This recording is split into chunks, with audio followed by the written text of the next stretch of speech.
Hi guys, today we will talk about how to fix Messenger sent failed on your Messenger app. All you have to do, you just click here on settings, then you come to next window here in this window and you just go down here, then you click here on apps, then it's going to take you to apps window here in this window and you just go down here to looking for Messenger app here in this window, you click here on Messenger,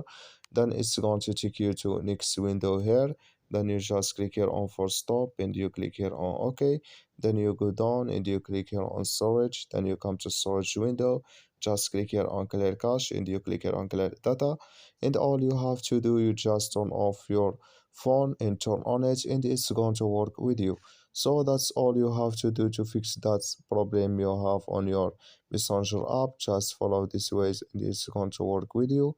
Thank you for your watching. Don't forget to support us by like and subscribe and see you in next video.